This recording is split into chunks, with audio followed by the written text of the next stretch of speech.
Okay guys, tapos na yung drone natin. Hopefully, sana nagko-comment na kayo. Pag konti lang nag-comment doon sa drone sa first video natin, pasensya na lang. Until morning ng December 31 lang ay irarapol ko at i-video ko kung sino ang nanalo. Okay, now, nasa second video na tayo. Ito po yung ating sports camera, no? So again, it's not branded, but again, thanks for the sponsor for giving us away another 3. Okay?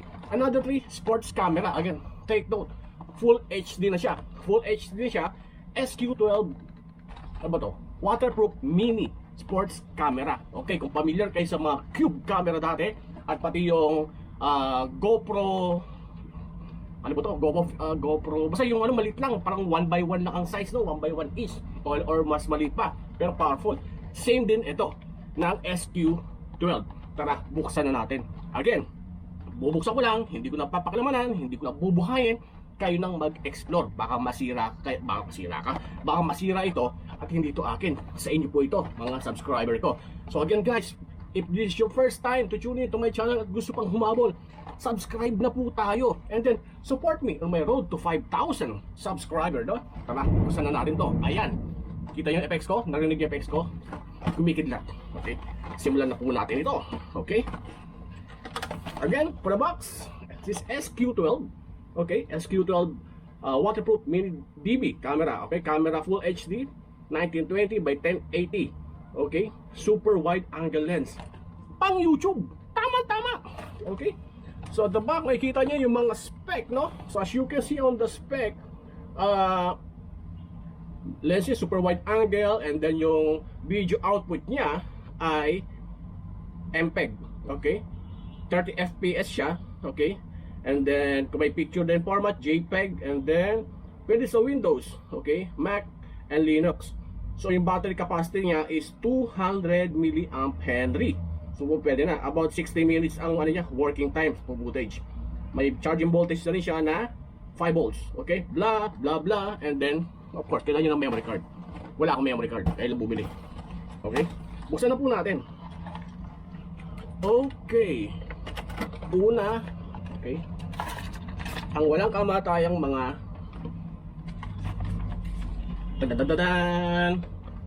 manual, instruction manual. So, basahin nyo na lang po, no? So, for the purpose of this is a quick video para makatake kayo kagad, sumugod sa akin, mag-comment at manalo para dito sa 3 sports camera. Pwede to pang motovlog. Kilala nyo ito, taga-Summer Leyte, kailangan mo to. Okay, first is, tingnan po natin, no? Makikita nyo dito, ay, nalaglag. Yan, ayaw ko magbukas dahil hindi sa akin to, sa inyo to. Okay, USB charging na rin po siya.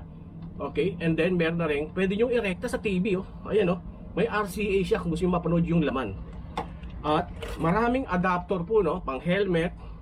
At kung ano-ano pang adapter, kompleto po. Kompleto siya. Pang kotse o saan mo i-clip.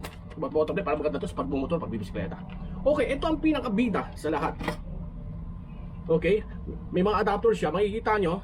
Hindi ko na po bubuksan yung ano, no, itong mismong waterproof case nya, baka masira ako. So as you can see, yan po yung sports cam na sinasabi ko. Okay, as you can see, ganyan po siya.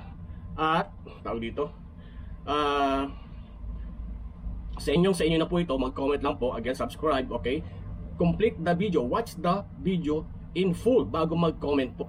Tapos po, mapapasa inyo na to. So again, December 31 in the morning, iraraffle ko na ito. So be sure, so I'm giving you a lot of time to comment, subscribe, share, and like. Okay, support me in my road to 5,000 subscribers this 2021. Baka naman. At sa mga iba pang mga sponsor dyan, tara na! Marami tayong mga gagamit. Okay? Again, ito yung mga button dito, no? So may power on button, may stop button, recorded button. So, take note.